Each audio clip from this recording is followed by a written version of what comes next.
Hello! Welcome back to another ramble video. I decided to make another one. This one is going to be about Dreamscape. If you've been around for a while, you'll know a few times I've tried to make Dreamscape videos or like a summary of Dreamscape, and I would like make one, I never got around to finishing it. This is gonna be my kind of last attempt at this to try to make something, so at least there's some sort of video for people who prefer this or might just like rambles in general. Similar to my previous ramble video, I did record just a free flow, kind of slightly organized but not really version of this, and this is my second recording, where since I kind of just rambled about it, hopefully now I'll kind of have a slightly more concise ramble flow. So we're gonna get into it. So basically, what I'm gonna do is I'm going to explain what Dreamscape was, kind of how it became what it was and where it is today, and kind of just generally like what is Dreamscape blue, purple, pink, and like the kind of like elements or whatever of it, I guess. We're gonna get into it. So I'm gonna put it on the screen briefly, but basically what you need to know is that Dreamscape was based out of this group of characters, and you'll see the human forms and the animal forms, but I want you to know basically, just to sum it up, that Dreamscape started with animal forms and became humans over time just because of the way creatively I was more comfortable drawing animals. I started with warrior cats, eventually got comfortable drawing with people, turned them into people, and yeah. So basically, Dreamscape started with these characters. I'll just rattle off the OG Dreamscape group right now is Daichi, Akumu, also known as Michael, Justice, Claudia, Amsgard, Cjase, also known as Ace, Joji, Norah, Josephine, also known as Josie, Damien, Kaya, Dali, also known as Dallas, Marina, and then Ferran, Star, who is now known as Selena, and Ray, also known as Reina. And they all had like little animal forms. Pretty much everyone was a cat or would be drawn in a cat form at some point. The exceptions would be Amsgard was a dragon, and Norah, Josie, and Reina were deer.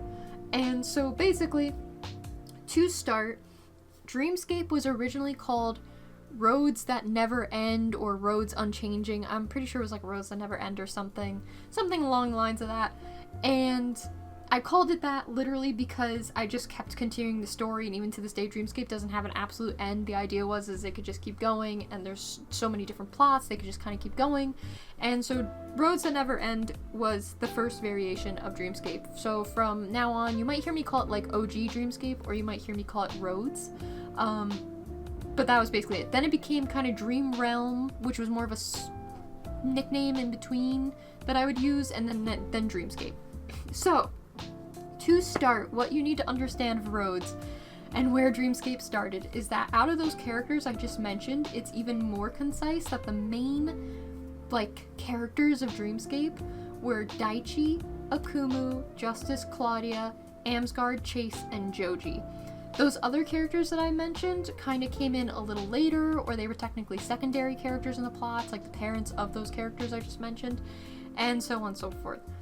So basically, Dreamscape, also previously known as Roads, started as Warrior Cats meets Inuyasha is the best way to explain it when I was younger.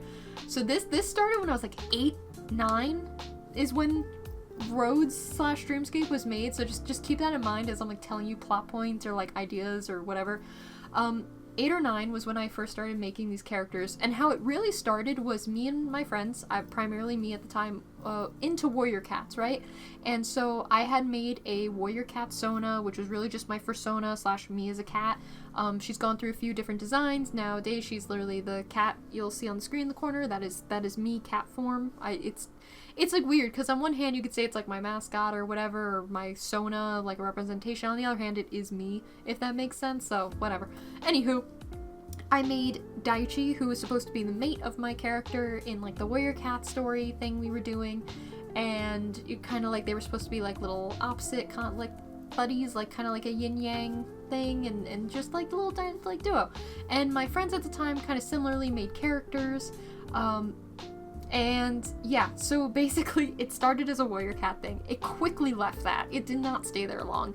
I had gotten really into Inuyasha, and so what Realms and what Dreamscape really was, what Realms was a warrior cats meets Inuyasha kind of mashed up together. And by that, what I mean is that in the nature of warrior cats, there was forest, there was a journey to travel, everyone was cats, there was a barn, and they have to go from point A to point B, like half the freaking warrior cat books. and there was kind of like this alternate like area, kind of like StarClan, but it was like the dream sphere, dream realm, dream, you see, dream realm. And then in the nature of Inuyasha, there was kind of like magic, kind of, which kind of warrior cats has that too, kind of like demons or whatever. Also again, traveling, you kind of have like like that band of like little family unit and all that. And so basically what happened, and also I liked Minecraft Xbox 360 edition, my beloved, and I think that played a part because in this journey they go through like a snow area and a desert area, and I honestly couldn't tell you was time passing and it just happened to be snowing or whatever, or did they go through like biomes, and I think it was biomes. So anywho, basically how this plot goes, before I explain the characters, is they start in a forest. For some reason, they decide that they want to travel to a new home. I couldn't really come up with a good reason. They just decide, oh yeah, we need to settle somewhere better. They travel, they go through the forest, they kind of go through a snowy biome forest, then they kind of go through like this desert area, and then they end up at like this barn, and that's kind of like the point A to point B. What happens is it starts with my two friend at the time's characters, their Fursonas, my Fursona, and then Cjase, or known as Ace at the time. So basically our three Fursonas and Cjase. And then as they travel into the forest area / the snow area, I think it was the forest area, they get Daichi. And then as they get into the desert area, they get Joji. And then by the time they're at the barn, it's like everybody's there basically. And then you get the other characters. Akumu's kind of in and out throughout the whole time. Once Daichi comes into play, Claudia, Justice, and Amsgard are kind of the B plot. The A plot is we're traveling. The B plot is there's gods and magic. Yeah, it's just a little journey. And so I'm gonna explain each character one by one for the sake of organization and kind of what they were. So to start, Daichi was made to be like the mate of my character. He was also just like a little comfort OC. He was kind of like, ooh, like anime boyfriend, whatever concepts, or just like what like I thought was cool with like guys. It was also some of my own gender confusion, because there was a point where I was like, do I want to be more of a guy or a girl? What would be cool if I was a guy? Daichi's a lot of things in one. He's very close to heart still. And that was him, and he's gone through a few grungy, angsty, whatever plots, because again, I was like at youngest, like 8, 9, 10, I was going through teens, I was watching a lot of anime and stuff, and Dreamscape, I'm gonna keep doing that. Roads was kind of unhinged because it was me and my friends just wilding out, like when you and your girls are together and you're like, let's play with the Barbies, and imagine like a trial against war crimes or something, like I don't know what we were doing.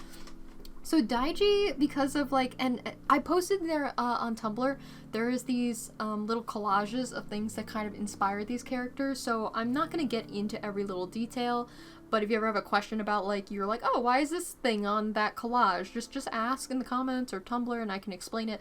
But basically they're kind of amalgamations of a lot of things, and they're amalgamations of things about myself, things I liked, and people and things I've read about or seen or personally like knew and like that touched me in some way.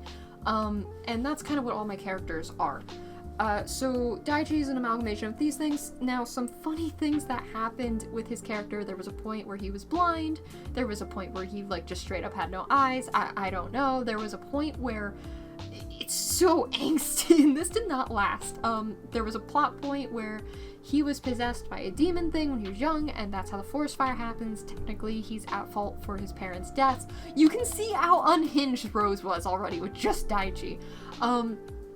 Yeah, so Daichi, OG Daichi, and he's kind of a bit of a loner, but not because he necessarily wants to be, it's just because he was kind of isolated, and it takes him a little bit to warm up just because he was not socializing with people for a while. But once he's like warmed up, he's like kind of the Daichi we know today. It just takes him a little bit because he's like been kind of like, huh, for a while. Akumu, funny enough, he has always been getting revived since day one. He has... Motherfucker always dies for like 2 seconds and gets revived against his will. Akumu was previously known as Kaimu, and then when he gets reborn, his name is Akumu. Anime vibes, and angsty, and he dies tragically. Basically, yeah, that's him, and he gets imbued with the power of a demigod, and he kind of suffers and struggles for it. Basically, the best way to explain it is, I'll give you the little plot. So I should give you the plots. Let me go back for a second. I'm sorry. Daichi's plot. He's got 2 parents, loving, raise him. Damien and Kai are his parents, and they perish in a forest fire. Now, the nature of that fire changed from like demons and magic involved to just forest fire, because good lord, I couldn't keep a straight face about that whole demons and magic thing. That was so unhinged. And I was like, Jesus Christ, there's no reason for this. But then, yeah, and then he kind of meets the gang, and he kind of warms up, and he's got his little family unit and all that. And Akumu is kind of like always watching over him, and because of Akumu, you got Justice and Claudia are involved, and it kind of just goes out from there. Now, Akumu's plot is that he was initially named Kaimu. Dally lives. He doesn't die young. If you know current Dreamscape, he doesn't die like in his mid-age, young age. He actually lives into his senior age in Realms. And Akumu's an adult and is like, okay, I'm gonna go off, papa, into the world with my girlfriend who, like, doesn't even exist in Dreamscape lore now. Like, he's got a girlfriend now, but, like, the character that was originally, like, in that role doesn't exist. It was so short-lived. And they go off to, like, start off on their own, but in typical warrior cats fashion, because they were cats at the time, they get attacked by a pack of dogs, because why not? And, like, they die, but then Justice comes in and revives him, which is, I'll get into that with Justice. And because of how he's revived, he gets imbued, so he's a mortal cat. He gets imbued with, like, god powers and becomes a demigod.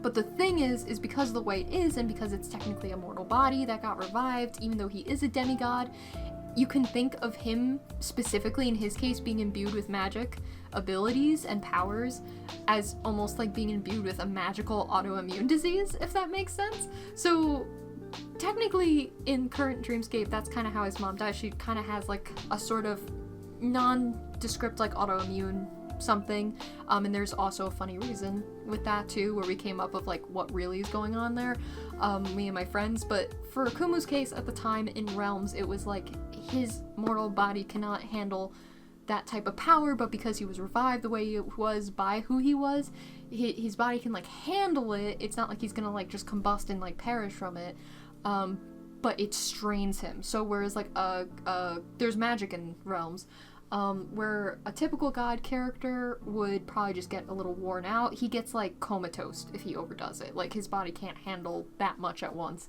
And that's basically Akumu. And then what happens is because he's kind of pissed that he got revived and he's just kind of in pain all the time, he just doesn't do his quote-unquote job. None of the gods really have, like, specific jobs. His magic abilities, which I will get into, are basically creation, illusions. He was really heavy in illusions and kind of dreams and space and stuff. He could kind of, like, he was like the in-between with the mortals and the gods because of what happened. But because he's just going through it, he does kind of have a mentor. He's, like, getting mentored by Justice. He's kind of got a family-ish relationship with them. At the time, it was mostly just Claudia, whereas Justice was more of a mentor. But then he kind of, like, gets attached to Daichi and is like, I'll watch over this kid. I'll take care of him. They're cats. Again, they're cats. And yeah, and it's funny because Akumu used to be really grungy, and part of the reason is because I made him during my parents' divorce. I was going through it. I drew him in a science class. So he's just really grungy. He's kind of gone from being very, like, punk, emo, angst, rock, whatever, to, like, soft boy, and then kind of back around again to, like, in between. He's all of it. It just depends on what mood I'm feeling. But yeah, that was him. So he used to kind of be a little, like, distant and grungy with Daichi, but, like, cared for him. But then to be, like, being very involved and, like, sweet older brother. They've always been together, though. They've always been brothers. And now, to explain Justice. Justice is, so him and Claudia were supposed to be gods. Now, I made Justice first. Technically, Claudia came around very quickly after I made her too, but initially I made him first. He was supposed to be like kind of like a higher power that be in this universe. And I drew him on the bus too. It was cause I was like just so annoyed with things. I made him, and it quickly devolved into like, he wasn't really in charge. It was kind of like a bunch of gods are in charge, and also the world just operates on its own, so like, are they really there? I'm not into the world building that deep, so there's a lot of things that I'm gonna be like, oh, it's kind of like this, but like, it's not concise. There's no absolute, especially with the OG Realms version of the story. The idea is Justice was a god who, I can't really say for sure if he was like, he's not really quite in charge of rules, because Claudia was also in charge of rules, like balance and rules and stuff. I don't know what the fuck this man's job was anymore. Basically, though, he was just freaking out, kind of unhinged, because the job of, like, his role was stressing him out. Nowadays, he just has anxiety, if that makes it make sense. He just has a lot of anxiety about everything, but that he internalizes. But he used to be kind of, like, verging between unhinged, keeping it together, kind of losing my mind. Like, that was his vibe. And then there's Claudia, and Claudia was basically just Mother Nature, mom, big love her. And the thing about Claudia was that she did have, like, she also kept balance of things and was like Mother Nature, but a key component about her is that because of the way I decided the magic works in this world, and because she was, like, the highest role of, like, her category of magic, basically, the idea is that Claudia couldn't have kids because her, like, growing, healing, whatever magic went outwards instead of internally. And because it was so external, and because she had to be mother to other things, and that she couldn't have her own kids, essentially. It was kind of like the medicine cat logic in Weird Cats a little bit, where it was like, because you have this job or this role or something, you can't get preoccupied with your own. But the thing is, she does want her own kids, and there's, like, nothing, I didn't come up with a reason why these rules were in place. It was just, like, a general thing to set up the story. And her and Justice are together, and they do kind of want family, and so, like, Justice is losing his mind, Claudia's sad, she wants kids. Like, that was their thing, and they kind of go through it, and there's a little tension there, but also they love each other dearly. That's basically Claudia, and she ends up kind of she basically ends up adopting Akumu and Daichi, and that's, like, that little family unit, basically, and Akumu and Daichi and Justice and Claudia are the family unit. Then there's Amsgard. Amsgard was made to be, like, this other, basically in a nutshell, he was made to be another god power in the realm to kind of balance them out, so it's not just those two, and he was made to be, like, a knowledge keeper, and also to kind of be, like, a boss at one point in the story to, like, fight, essentially. Daichi does technically, like, the whole little gaggle goes and, like, fights him at one point, the Mortal Gang. And he actually concusses Daichi in the OG story, which is really funny, because, like, now Daichi is just his nephew, who he cares for. But Daichi brawls with him too. You'll hear about Justice and Amsgard fighting a lot. You won't hear about the Daichi and Amsgard fight a lot. But the idea is for some reason, the gang wanted information from him, so they have to go, and they end up in a scuff with him. You think about him as the bird from, like, Avatar: The Last Airbender with the library, kinda. That might help place him a bit. And now, yeah, and he was just kind of this disgruntled dragon, because I wanted a dragon character, and I wanted to balance things out. He always has, like, cared about Claudia. At the time, I'd be a little back and forth, like, does he just care about her, because, yeah, she's, like, a sweetheart and he likes her, or does he, like, actually kind of a crush on her and whatever. Either way, he blamed Justice for everything. He was like, Justice, she's sad because of you. It's your problem. That's why they fight, basically. It was not Justice's fault quite, but, you know, whatever. Angst for fun. And then there's Cjase. Funny thing about Cjase, it's gonna sound totally ridiculous, but basically, when I even to this day, if I have, like, a dream I can remember, it's usually pretty vivid, and if I, like, think about it right when I wake up, or if I think about it enough after I wake up, I can remember them. And so what happened is when I was younger, because I was so into Inuyasha and Weird Cats and all these different medias, I had, like, this random unhinged dream where I came, like, in the dream, I actually came up with these, like, character designs, where it was like a Narnia meets Alice in Wonderland meets Warrior Cats. I have no idea. And Chase's cat design was kind of in there, and basically when I woke up, I drew out on a base all 5 or so of these cat designs that were in my head from that dream immediately, because I was, like, fascinated by that dream. I still have them somewhere, but they're like, I can't pull them out. They're like packed away right now. But Cjase's design was like the one that was like my favorite. I pulled it out. My friend at the time liked it. She decided that Cjase would be like her Daichi essentially, because I was like, hey, if you like him, like even though he's like mine, I came up with him, let's like share him, let's come up with ideas for him, let's work on him, you can, you know, use him however you want. And so Cjase kind of came around from that. And he was paired up with my friend's character and part of the gang. And then the last character of like the OG Dreamscape / Realms was Joji, who was made purely because I just really liked Halloween and pumpkins, and I made Joji. And technically I do forget, every time I mention Joji I forget Blaze, which is a little bird character, which is usually paired up with Ferran now. He was with Joji, and the idea was is like Joji found that bird and just kind of like had him and raised him or whatever, and that once he meets the rest of the gang, they kind of like, my character takes him because like, ooh, little bird guy, little guy, little cutie, take care of him. Yeah, and the funny thing about Joji initially is he technically was a little bit of a rival to Daichi, but nothing crazy. The idea was basically if Daichi had any Inuyasha influence, Joji was kind of like Koga influence, so it was like this very brief thing, but like bows out basically. It's like, you know, but really what happened in the end is like there was like a little bit of that, it doesn't really go crazy, and then Joji ended up becoming my other friend's kind of characters, like partner, mate, whatever, at the time for like this OG version of the story we made. Yeah, so now that we kind of have all those like characters laid out and kind of what they were up to, again, basically what happens is my character, my two friends' characters, and Cjase start in the forest.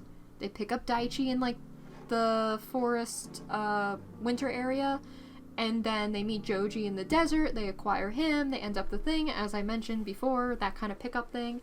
Now, because Akumu's kind of like overseeing Daichi, he's kind of in and out, but he becomes more involved once they reach the final area, because there's like an extended story. Like, the story doesn't end once they get to the barn.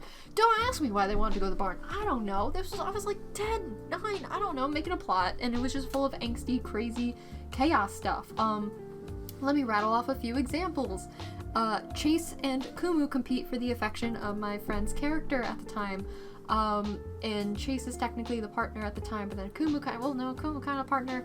But then it's funny because like Cjase and Akumu have gone through like being just chill to being like intense love rivals / enemies to being like chill again to being like dating to being just like acquaintances, friends on good terms. Like they've gone through, and this is including like current Dreamscape, they went through the dynamics, my god. We even jokingly would like ship Daichi and Cjase sometimes.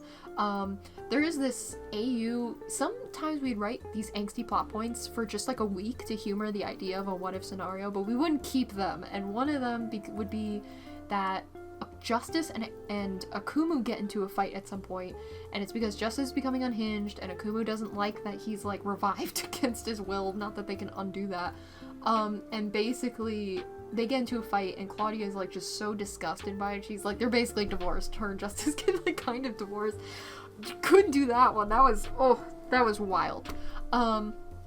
A thing I forgot to mention, I just realized with Justice, why the whole Akumu and Justice thing with the revival thing is Justice is basically so unhinged and wants like something in the world to just feel right. He's basically like sees the negatives of everything. He's anxiety, and he's like, maybe if I could just help someone. He comes across Akumu who is like dead / dying, and he's like, because Justice is so frantic when he revives him, he like overdoes it, and that's why Akumu becomes like a demigod, and basically is what happens.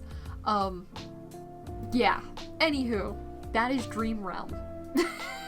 There's a lot of stuff between Mr. Took Out My Own Parents, Mr. No Eyes, Mr. Demigod, divorce, fighting, comatose, relationship drama. It was just, we were just some girls having fun with a bunch of these crazy characters and plots, and we were tweens. So, yeah, consuming various levels of manga and anime and god knows, so crazy unhinged plots. But basically the story shifted from an Inuyasha, Minecraft, oh my god, my brain's blanking, Inuyasha, Minecraft warrior cat thing into its own thing. Like we quickly left, like there's like the influences, like the whole dog attack thing, but it kind of like started normalizing. Like, we went really crazy and then it kind of started coming down into like a normal plot. Some things started being consistent. Akumu and Daichi are always brothers. They're always adopted by Justice and Claudia. They're always together. Maybe we don't need to make things so extreme. Maybe we can like kind of quell this down. Now, before I explain where roads changed into realm, changed into Dreamscape, it's important to know that basically roads had like a magic thing going on, magic demons, kind of a dream area, like an alternate thing, like a Star Clan or like a dreams thing, demon, kind of like how Inuyasha, there's like the demon bone graveyard, like stuff like that. There's this alternate like other place, and so there was this magic element to it, and it was kind of fun. May or may not have seen it in some of my art. It's really old art. You'd have to go back to like look at that. Is that the realm is kind of like pastel and dreamy and like kind of like a sunset and like pretty colors, watercolory, and there was even these creatures sometimes, and these kind of were like, they were good-natured creatures, but in the crazy unhinged Daichi took out his own parents' plot. The idea is that these little like these creatures could get like kind of off the rails or like kind of like possessed or something or whatever. They're kind of like the fae or demons, but like good-natured but could become bad-natured. And the idea is one of those like they were like these little, if you've seen Star vs. Forces of Evil, there's like these laser puppies. They were like that, but they were all black with like these white glowing eyes and kind of gloopy, kind of like a Heartless from Kingdom Hearts. Actually, now that I've mentioned that, the whole blind Daichi with the bandana thing, I wouldn't be surprised if unconsciously that came from Riku from Kingdom Hearts.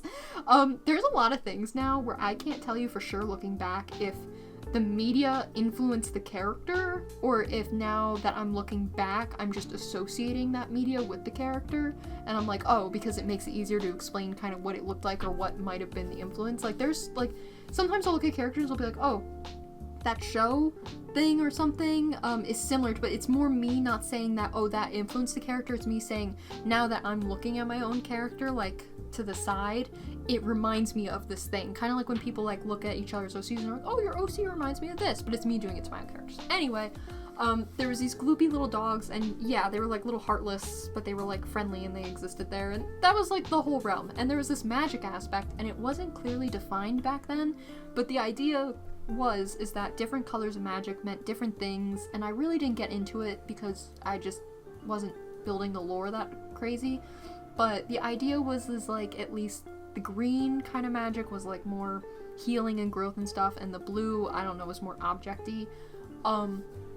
Technically everyone can use telekinesis with the magic, but the blue magic maybe was more stronger suited to telekinesis or like protection or like attack, and the green was more healing and stuff, and technically every color had something, but I didn't get into that at the time. And so the idea is that the mortals, in the case like Akumu, if they got revived or somehow became like gods or something, that whatever eye color they had was technically would tell like you what magic they would have had if they were gods. Like there was this kind of like symbiosis between the mortals and the gods of like the eye colors being magic. I don't know. Anywho, the other characters who have not been mentioned quite is, you should know that Kaya and Damien were part of good lord. Kaya and Damien were part of Daichi's lore originally.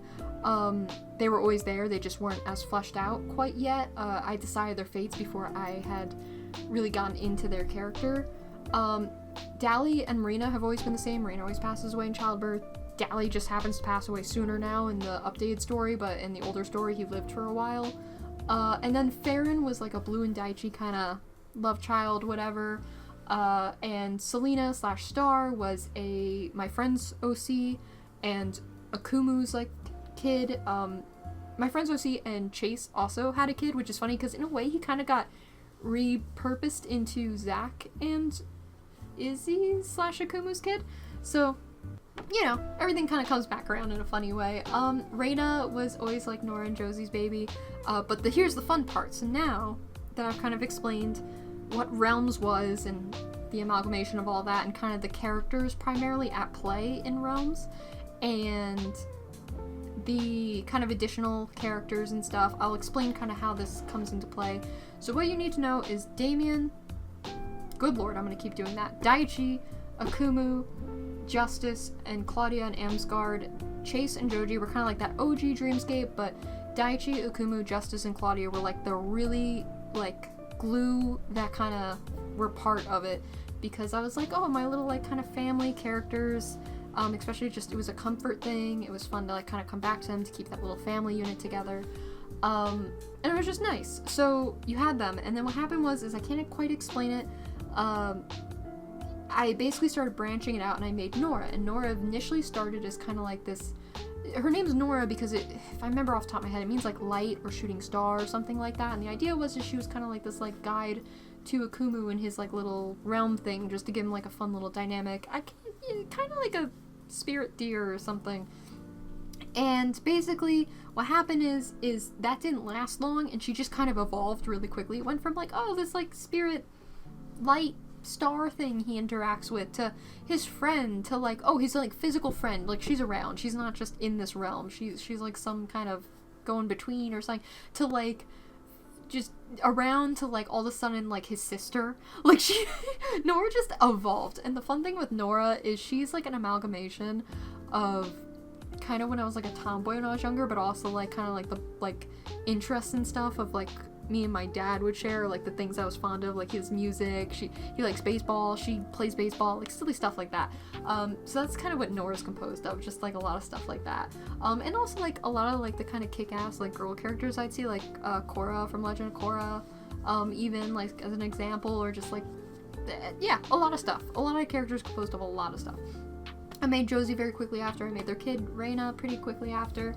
And yeah, so basically what happened is I made Norah and her wife and daughter, and that's when Dreamscape started becoming Dreamscape. So Realms was like this brief in between where it transitions, and I kind of started adding characters or developing some of those extra characters, and it just turned into a whole thing.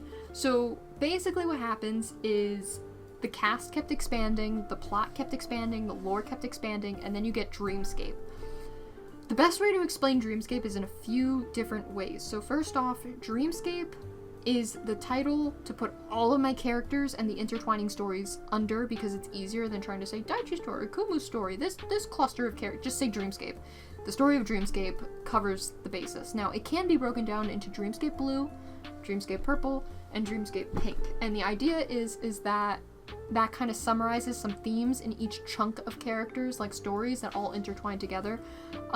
So the alternate ways to think of Dreamscape, if that is a little kind of confusing, is a tree or a planet analogy. So the planet analogy I've actually drawn is that Dreamscape Blue is like the core, because if you touch anything in Dreamscape Blue, as far as the current narrative of Dreamscape, it kind of starts messing with a lot of stuff, because a lot of things that happen in Blue kind of set up the basis for a lot of other things, and if you undo it, it just So basically Dreamscape Blue is the core of the planet, Dreamscape Purple is like the earth of the planet, and then Dreamscape Pink is like the atmosphere. The alternate idea would be Dreamscape Blue is the roots, Dreamscape Purple is the trunk, and Dreamscape Pink is the branches, if that makes sense. The branches and the leaves. And the reason I explain it like that is because Dreamscape Blue, which I will get into more, but I'm gonna just do this like little surface thing to explain why they're broken like that, is Dreamscape Blue was primarily written and developed when I was younger, and carries a lot of stuff from then, or ideas from then, or things that I liked from then, and kind of like set up the base. Dreamscape Purple was made when I was in my teens, adolescence, so very much like towards the end of high school and early college. So it has a lot of stuff from there, kind of like sorting out what you're doing and who you are and stuff like that, and just things like that. And then Dreamscape Pink is kind of was made like, it's always been there, but I started fleshing out a little more after Purple, and even then I still haven't fleshed out all the way. And I think it's a little poetic that it's like that, because Dreamscape Pink, which I will explain further, is kind of more about adulthood, and since that's kind of a longer span of time compared to childhood, adolescence, and you kind of just live and keep exploring your adulthood for a long amount of time, and it's a lot of unknowns. I think it's befitting that it's not finished, and I don't mind it. I think it just fits. Basically, Dreamscape Blue, past, Dreamscape Purple, present, but specifically my adolescence present. It doesn't reflect my current present, since it was when I decided it was the present, it was made when I was in between high school and college. And then Dreamscape Pink is future. And so that's those characters that come out of it are Daichi from Blue, Akumu, otherwise known as Michael, from Purple, and Norah, Norah from Pink. I nearly said otherwise known as, she's always Norah, from Pink. And so to explain it, they basically, all their stories come together, and the reason I broke it down that way is to explain kind of where these characters come from, like why are they kind of doing what they do and stuff, like what's their, like, the lore that they come out of, but also to, like, break it down. So to explain this one by one, Dreamscape Blue, as said, is the past, is a lot of stuff, and the idea before Daichi comes into play is that there's a trio, and each part has a trio. The trio there is Damien, Kaya, and Kyle. And the idea is that Damien has an unfortunate home situation. There's a lot of just emotional abuse and stuff like that, and drinking and stuff like that going on, and he kind of just wants to get out of it. Kaya is the situation where it's like kind of like a controlling family, or a family of duty, or like what we think you need to do, or you need to perform a certain way in the family. She wants to get out of that. Kyle's the friend who has like a good situation. He's just vibing, so he's kind of like the first part of the support network, and the people he can, like, he's great. He's the ultimate homie, and they're all like best friends in the end, and Damien and Kaya end up together and stuff like that. I'm gonna keep this like summarized because it's gonna get more confusing the more I get into it with each character, but that's basically the three characters at play. And then you have the additional cast of characters around them that help kind of push the narrative or the story. And the idea is that Dreamscape Blue is about the past and just trying to, like, when you have to grow up too quick, basically, and what you do with that. Like, when you feel like you have to grow up too fast and you have to deal with a lot of traumas and stuff, and it's parody kind of story would be like a fantasy and medieval AU. Me and my friends like to come with like these alternate, not modern versions, and they can often be carried to the whole cast of Dreamscape, not just the parts, but that's like the alternate thing. Now, each part has like an extended theme that usually the character of the main Dreamscape trio, being Daichi, Akumu, or Norah, basically continues. So if Dreamscape Blue is about dealing with the past and dealing with trauma and abuse and neglect, or controlling this and trying to be like an adult when you're not really kind of ready for it and all that, and finding like that support and stuff, then the extended theme is seeking closure and making amends with the past, essentially. Now, Dreamscape Pink is, or sorry, not Dreamscape Pink, Dreamscape Purple. You can tell my brain's all over the place.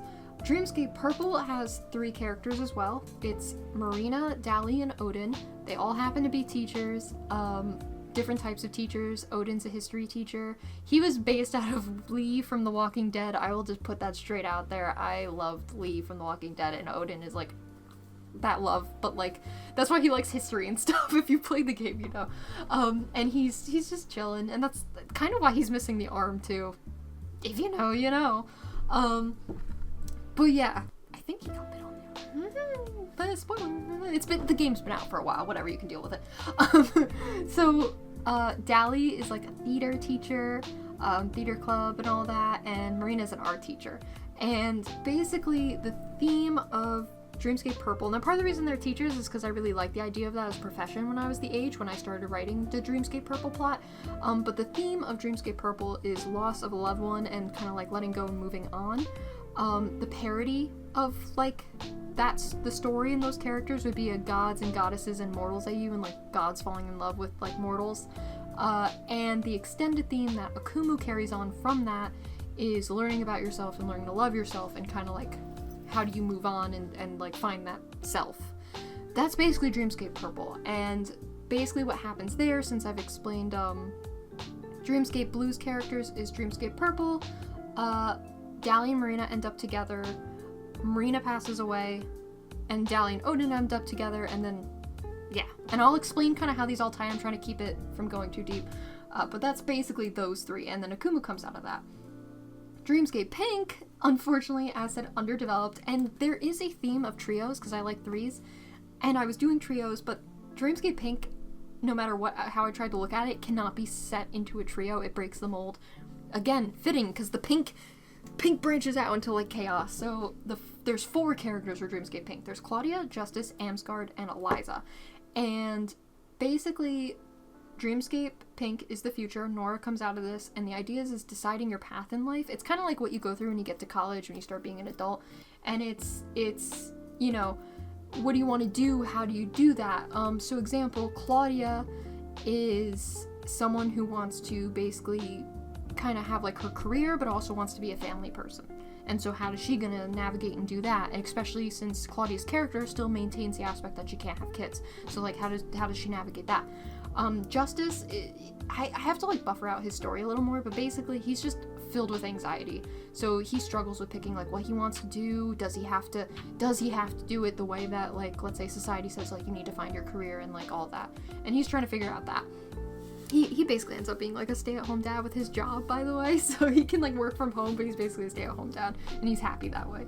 Amsgard is the type of, like, his thing is that his mom's literally a Karen. Her name's Karen. But she's a redeemed Karen by the end of that plot.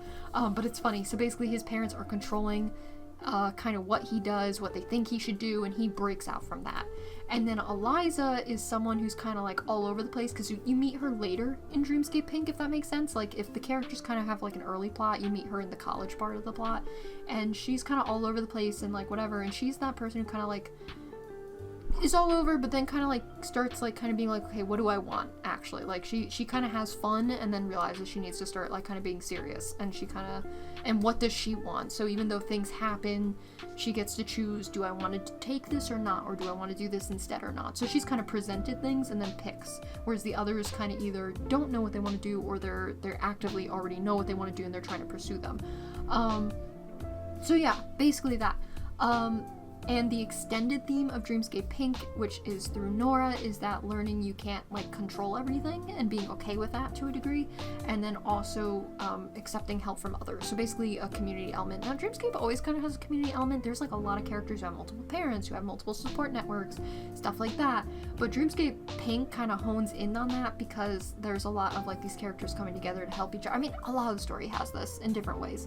It's just Dreamscape Pink kind of builds off of what Blue and Purple put forth already, if that makes sense. Even though you can argue, does Dreamscape Pink technically come first versus Dreamscape Purple or Blue, because technically, if I remember correctly, Akumu and Norah are kind of around the same age, so you can kind of argue like what part of the story comes first. If Justice and Claudia are like kind of keeping an eye out to like adopt kids, and then Akumu comes along, does Dreamscape Pink come first? Dreamscape Blue, you can argue, is kind of like the basis of things because of the way it came first when I was writing, but Daichi's the youngest of like the Dreamscape trio, so again, you can like argue this. Anywho, this all merges together into Dreamscape. So let me give you now essentially a little plot rundown. You've already gotten glimpses of it, but I will kind of get into this, and then I will explain where the magic from Realms kind of went in Dreamscape. Even though I could have done it in this opposite order, I'll do this first. So basically, we're gonna go from Blue, Purple, Pink, even though, as said, you can argue about the order, we're just gonna go that way. So, Dreamscape Blue, Damien, Kaya, Kyle. Damien and Kyle are besties since a young age. Kaya's off living her life. We meet her later in the story a little bit. Not too later. They meet in school, basically. Part of the reason a lot of characters you're going to hear meet in school is because when I wrote a lot of these, I was in school. So now that my world's a little more open, and I'm an adult, and I have more experiences, there's some things like Dreamscape Purple where I'm like, oh no, maybe they actually meet in college. Not everyone needs to meet in school. But because I wrote these when I was in school, this is the experiences. I would also like to put it out there that in my specific experience in life, a lot of the quote-unquote dramas that happened with relationships and friends and things and stuff that I either experienced or witnessed happened in high school. Some people will be like, why all these shows have all this stuff going on in high school and not college? Totally fair. Not everyone's high school experience was crazy. For a lot of people, it might have been college when people were actually getting out there.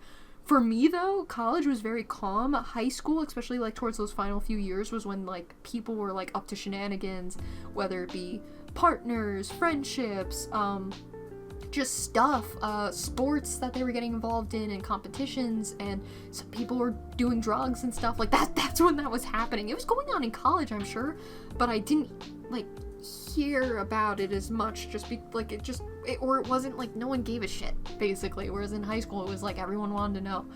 So when you hear about the story plots, just know that's where they're born out of. So anyway, Dreamscape Blue, they all meet basically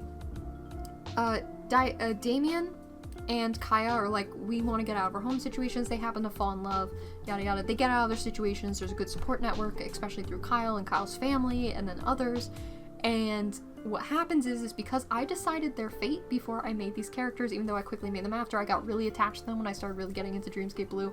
Kaya and Damien die in a house fire after, getting Daichi out of there, and he's like a baby. And then basically, that's where it ends, before it, because all the plots, like, end at a point as the parts, but then combine into Dreamscape. And basically what happens is Akumu finds Daichi and brings him to Justice and Claudia, and they end up adopting him. And that is explained essentially that because of the events that happen in Dreamscape Blue, even though they have relatives and family and stuff, because of the way everything goes down and the tensions, they decide it's better to not take Daichi and to let him go to a new family at the time. And Daichi kind of remedies some of this later.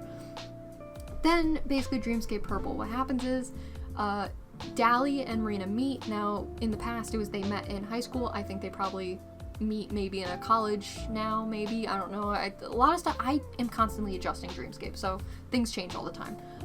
Basically, they meet, fall in love, they're working their jobs. Marina, despite her, like, autoimmune thing, and the joke is that maybe she's actually the goddess of Dreamscape now, and she's, like, reborn to a human form and whatever, and that's why her body can't handle, like, she could be fine for a long time, but because she tries to do that and have a kid, that just, her body's like, nope, we're done, we're going back. So basically, anywho, she decides to have a kid, she passes away in childbirth, Dally's left alone to raise Akumu, who's known as Michael at this point in the story. That's his real name. Akumu's his middle name, that he kind of takes after. And the idea is that Dally struggles with that for a while. There's a debate that I like to leave open-ended. Is he actually just dreaming about Marina, or is she actually trying to communicate with him, or is it both? Like, is she a ghost, or is it his imagination, or is it both, or is she a ghost and he thinks it's his imagination? It's fun, because I personally am, like, indifferent to that sort of stuff, so I like to leave it open-ended. Some of my friends are like, no, it's her. Some of them are like, nah, it's he's dreaming. Some of them are like, ooh, it could be both, that'd be fun. Anywho, that was, like, the love of his life, except he meets the other love of his life, finds love again, with Odin, but he's very conflicted about moving on and stuff, and eventually he kind of starts, like, getting with it. He's, like, ready to move on, he accepts it, and he's moving on, but then what happens is in traditional fashion, to get Akumu adopted, we have to take out the parents. So there is a, like, bad ice storm, car accident, Dally passes away, Justice finds Akumu and revives him. Now, this happens before Akumu finds Daichi, clearly, but Justice finds Akumu and revives him. Always is reviving this poor kid. And basically, long story short, Claudia and Justice end up adopting Akumu, who would have technically have gone to live with Odin because of the way Dally kind of probably, I don't know how I didn't get into the world building of how adoption works and stuff, but basically Akumu would have ended up with Odin, but he does end up bonding with Claudia and Justice as he's, like, recovering, and he, like, talks to Odin, talks to them because he's, like, okay enough, and Odin is still very involved with Akumu, but because he can't, like, raise him on his own, he would have been able to raise him with Dally, but because he can't raise him on his own, he's basically the third parent, and Claudia and Justice take him since they're like, yeah, we have, like, we can take care of him, we will, you know, you can be involved too, we'll just be, like, this amalgamation of parents for this kid. Basically what happens. Akumu's adopted. Okay. That's where that one kind of ends. Then you go to Dreamscape Pink, and Dreamscape Pink basically is, like, so again, Dreamscape Pink is really rough around the edges as far as plot, and it's, like, fine with me. But basically, Claudia, Justice, and Amsgard, they're all friends in school and whatever. Claudia and Justice are together. Taking a sip of water so I don't die. And Amsgard's kind of like a brother to Claudia and her siblings, basically, and he's friends with Justice. They end up going off to college, and Claudia is roommates with Eliza, so Claudia's, like, the more, like, I'm here to do a medical degree, I need to get my shit straight and get things done, and I'm taking, like, you know, I'm here to do education. Eliza's that one who's like, I'm going to a party every other weekend, and whoo, what's school? And basically, that's kind of their fun dynamic, but they're, like, besties. Sometimes my friends ship them. I think it's funny. I'm here for it. Basically, what happens, though, is through a string of events, they kind of all decide, like, what they're doing. Kind of like I said, Dreamscape Pink's, like, kind of figuring out that path, careers, adults, what you want to do with your life. What happens is Eliza there's a point, so Claudia's, like, in school, Justice in school, Amsgard, well, I don't know, again, it's vague.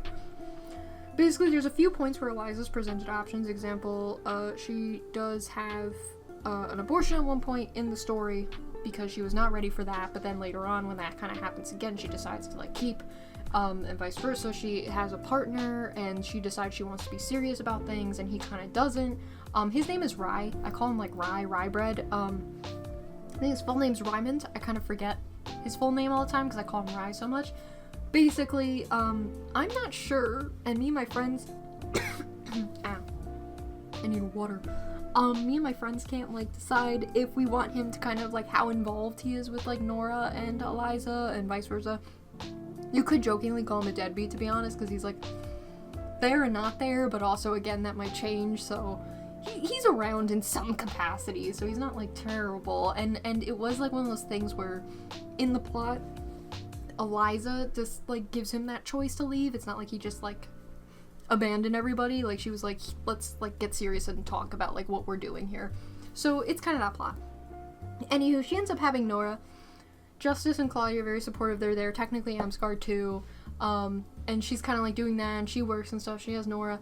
But then also Claudia and Justice want to have kids, but what happens is Claudia, the magic stuff that was previously mentioned for Realm is still part of the story, so Claudia struggles having kids, and it even ends in a miscarriage, and so then there's this whole thing with Justice and Claudia as two people who've lost a child. Essentially, how do they kind of, like, they're both experiencing grief and they're experiencing miscommunication because they're both grieving so much, and how they come together and, like, work that out.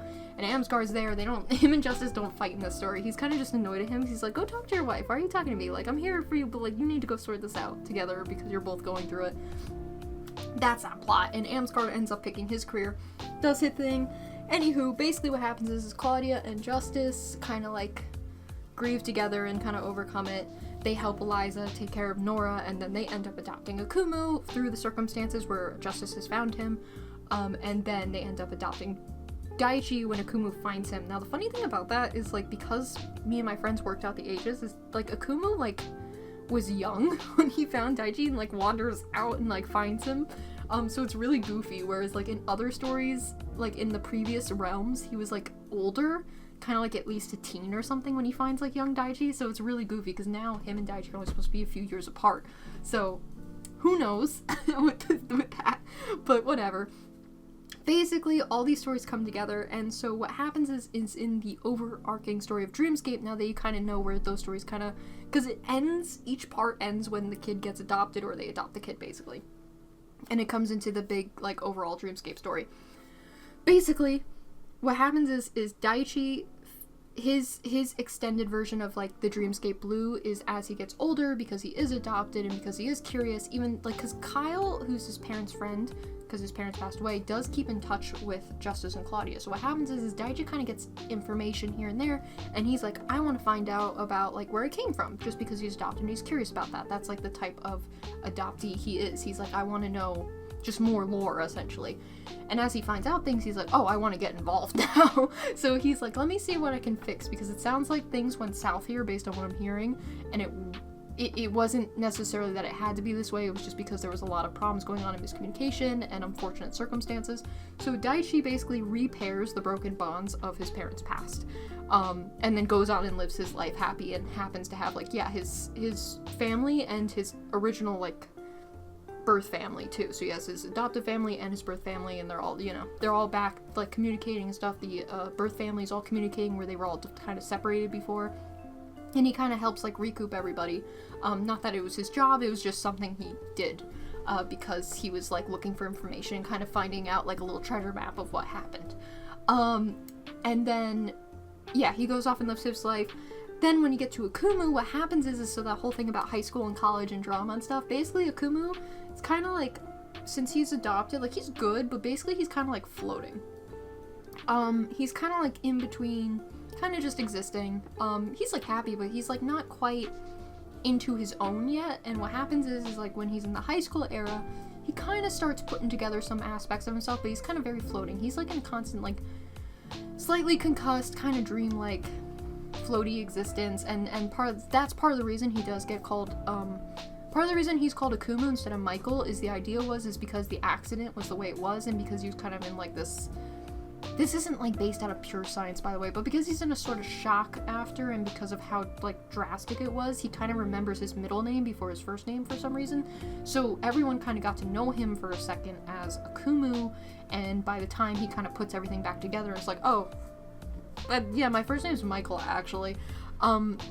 It kind of just stuck, and that's why everyone calls him Akumu. That's to explain that, in case someone's like, well, why do you keep calling him Akumu if his real name is Michael? That's why. So he kind of just rolls with that, and it's kind of part of that is him reshaping his identity, if that makes sense.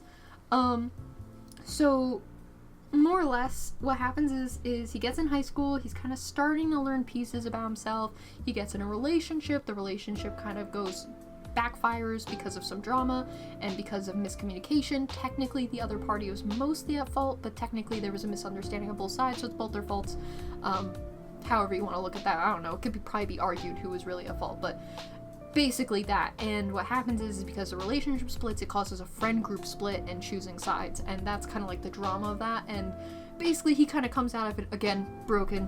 We get the car accident broken, and then we get the just broken again socially, whatever, emotionally, lost the boyfriend, friend groups kind of went all whoo, even though so he goes into college, and in that kind of like arc basically is when he kind of works out like kind of who he is, who he wants to be and stuff. And it's funny because like depending on how I'm feeling, sometimes he's more like soft and other times he's more of like that kind of grungy punk type, not punk, rock, emo, whatever.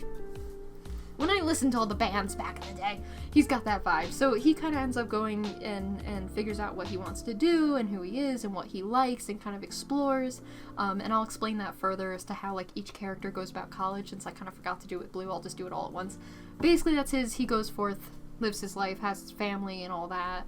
And then Dreamscape Pink, basically the premise is, so Norah is like lives with Claudia Justice. Akumu and Daichi are basically her siblings, because they're all raised together, and Akumu is also just her best friend in general. And then what happens is she's like a go-getter, gets everything done, on top of things, good with sports, good with grades, just going, charging ahead in life. And then what happens is in the story, at least currently narratively, it's like her mom gets sick for a bit. Theoretically, we kind of like, it was like, oh yeah, it's like cancer, but like, I don't know if I want to keep it that or make it something else or whatever. And that kind of like throws her off. So the idea of Dreamscape Pink extended is like, as I said, learning you can't control everything, accepting help, like leaning on others, community. So the idea is like she suddenly, like especially in her like final year, starts really struggling because she's dealing with this like personal thing, and trying to like keep things up. Like, you know when people are like trying to get like good grades on the SATs and stuff for college and stuff, and they're stressed about that, and then God forbid you throw like a wrench in it because something's going on at home and you're really struggling to keep up with it. That's kind of what happens to her. And so she's kind of like bottling it. She's not really sharing it. That's kind of something that's always part of her character, where she's like bottling it up, and then she just can't like basically what happens is Akumu, and they're like older, so they're like teens, like late teens, almost like young adults, and he's like, you're not acting yourself, what's going on? And so then kind of that causes her to start divulging like how she's sitting, what's going on. It's like, not that they weren't aware, but because she was keeping a lot of like her feelings to herself, like no one knows kind of how bad it is and how to help her. So then she gets help, everyone kind of like comes together, they help her kind of get through it, and she kind of goes from kind of like, she like starts appreciating kind of more like, instead of like just charging ahead constantly, she's kind of like more in the day-to-day and kind of calms down a bit and just kind of going. So the interesting thing to explain this now, knowing kind of those oh, and Eliza's fine, by the way. Eliza ends up being fine. The way to explain some of this stuff, basically, that's kind of funny when you like look at the plots, is that Daichi goes to school afar, comes back during the holidays and stuff and whatever, and then he ends up living like kind of close to home, a little spaced out, so he has like space, but like he's still like close to home. So he goes far, comes closer to home. Akumu ends up starting close to home for like school and college and stuff, and then ends up transferring to like the city, kind of a little like far, but like commutable, totally commutable. Goes to the city, and then ends up living kind of just outside the city. So he kind of like starts home and branches out, and that's part of him finding himself. And the cool thing with Norah is that she stays close to home, especially with everything. She doesn't want to go too far, and then she ends up like living close to home. And fun thing about her and Joji, because she's still like, dating Joji in high school, by the way. Fun thing about her and Joji is they have a bakery. So yay, wives with their bakery. Yeah, and basically that's kind of the plot. Some interesting stuff with the magic basically is that obviously the original magic was a little all over the place, but what happened is basically I created a more concise version of the magic. So the way I break down colors is like orange and yellow are like kind of together in my head. Green is its own thing. Cyan, kind of like light sky blue, whatever you want to call it, is its own thing. Blue's its own thing, even though blue and cyan are kind of all in the blue spectrum-ish. Purple's its own thing. Sometimes my brain personally does separate warm purple and cool purple, but purple's purple to me at the same point. And then I kind of just mash pink and red together. So the idea in the current Dreamscape is each color is essentially kind of like a personality clue to characters, or like a little bit of like a soul color in a way. And the idea is that it implies something about them, but it's a nature versus nurture thing, because I'm a science nerd. So basically, even though they're born with a certain magic attribute, personality attribute, it doesn't define how it like depending how they're raised or depending what happened, it will take form in a different way, or it might not. Like, it might only be there in certain aspects, but like they're totally different because of whatever. Basically, to run you through this, green deals with like life and growth type magic and personalities. Could be like helping other people find themselves, or like growing plants, literally, I don't know. Cyan are like protectors, and they're kind of devoted to whatever their like cause or protection thing is. They tend to kind of be more physical protectors, if that makes sense. Blue are explorative and knowledge seekers. This is the deeper blue. And the idea is they're protectors in their own right, but like in an information way. Purple is creative and kind of otherworldly. They're like the types of the Sixth Sense. So theoretically in the universe, they can look at other characters and be like, oh, that person's got like this kind of vibe about them. And like really what they're clocking is like, oh, they got green eyes, so they're like plant growth people, whatever. But it's like that. They don't know it's like a color spectrum. That's like breaking the fourth wall if they knew for sure. But they get the vibe check basically, and they're really creative, otherworldly, kind of more spirity, whatever. And then pink and red, kind of in the same vein as Dreamscape Pink, where it's kind of a little more open and ended, is that pink and red's technically supposed to be like a passionate and intense energy. They're kind of like go-getters going forth, or they're like locked into something. But it's also the most expansive one, because whereas the others are a little more like specific, this one's more of a vibe, where it's like, oh, like if the other ones are like, you're dealing with growth, or you're a protector, or you're exploring and knowledge seeking, or creative, these guys are just like, yeah, you're passionate and intense. There's nothing like specific with that so much as a vibe. So they could be like really anything, which is kind of like what Dreamscape Pink is like, what do you want to be, where do you go?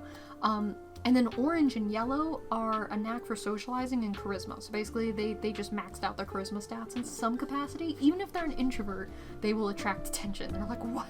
Why? I suffer for this. And then the other thing about it, and it's not like super hardcore, but to keep like the fun aspects of the magic thing, and this is like an in-universe thing, so characters don't react to this. Like if a character's eyes glow or spark, as I call them, or like flame or something, it's just considered normal in this universe. Like, obviously, if you see a drawing of it, you're like, why is the character's eyes doing that? Don't think too hard about it. The idea is in some intense instances, characters' eyes will, like, spark or flare, because it's, like, kind of like, think of Dreamscape as having, like, a very subdued layer of magic to it constantly, which is, like, how we explain some, like, goofy stuff that goes on in it. If there's, like, plot holes, we'll be like, oh, the magic of roads or dream realm, basically, is like, that's kind of what it is. It's like the essence of it is still there. There's also this thing about saturation of the eyes, and the idea is that basically you're born with whatever eye saturation in the story, right? And if your eyes become more desaturated from that, it means in some capacity something's wrong, whether it's your health or your mental health, your physical health. You're not doing good. So if a character gets a cold, their eyes are probably fine. But I mean, like, if they're, like, dying or something, or they're, like, severely emotionally struggling, like, their eyes might start dulling out. And the idea is if a character dies, the eyes totally become the desaturated version of whatever their eye color is. Not to say that characters with lower saturation eyes are like not doing well. It's where they start to where they go, not how saturated are they, from like constantly from the get-go. So that's like a little funny thing. I have like a whole separate image visual that explains that. I will pop it up now basically, but yeah, basically that's Dreamscape. That's the story. Those are the parts. That's kind of where it came from and where it goed. Hot Night Joe, as concise as I can make it without rambling too much, because as I said, if I explain each separate story, there's so many intricacies, and the best way to kind of give an example is I just covered the main characters that are at play, but there's a lot of side characters who aren't just like kind of background, like they're actually very involved, that I make stuff for. So like the skeleton PMV, AMV on my channel is about Kaya and her sister, and there's a lot going on in there in that kind of plot, so much so that you could really just like talk about it for a while, and that's totally aside from her and Damien and her and Kyle and what's going on like with Daichi and the whole like even Damien's father, what's going on with him. So there's a lot. If you want to know any more about the characters, genuinely just comment below or ask on my Tumblr or whatever. I will answer to the best of my ability. Or you can even, like, if you go on my toy house, I don't keep it, like, up to date. I try to fix, like, any major changes, but for the most part, it's kind of as it was when I made it a few years back.